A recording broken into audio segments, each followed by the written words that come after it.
WhatsApp guys, তো কেমন আছো তোমরা সবাই? আশা করি তোমরা সকলেই ভালো আছো, সুস্থ আছো। আলহামদুলিল্লাহ আমিও ভালো আছি। তো গাইস, আজকের ভিডিওতে কিন্তু আমরা দেখা যাচ্ছি কীভাবে তোমরা আমার টুর্নামেন্ট অ্যাপে টাকা অ্যাড মানি করবে খুব সহজে। তো গাইস, টাকা অ্যাড মানি করার জন্য সিম্পলি তোমরা স্ক্রিনের উপর দেখতে পাচ্ছো, এইখানে কিন্তু ওই যে সাইডে দেখতে পাচ্ছো নিচে প্রোফাইল লেখা আছে, ওইখানে একটা ক্লিক করে দিবা।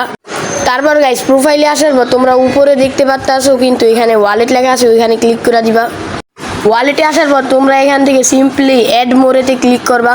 অ্যাড মোরেতে ক্লিক করার পর তোমরা নগদ, বিকাশ, রকেট তোমরা যেই অ্যাপের মাধ্যমে টাকা অ্যাড মানি করতে যাচ্ছ সেইখানে ক্লিক করে নাম্বারটা কপি করবা। তারপর তোমরা নগদে চলে যাবা, সেন্ড মানিতে ক্লিক করে নাম্বারটা দিয়া তোমরা ক টাকা পাঠাইবা সেটা করে তোমরা ট্রানজ্যাকশন আইডিটা কপি করে এখানে পেস্ট করলেই তোমাদের টাকা অ্যাড মানি হয়ে যাবে।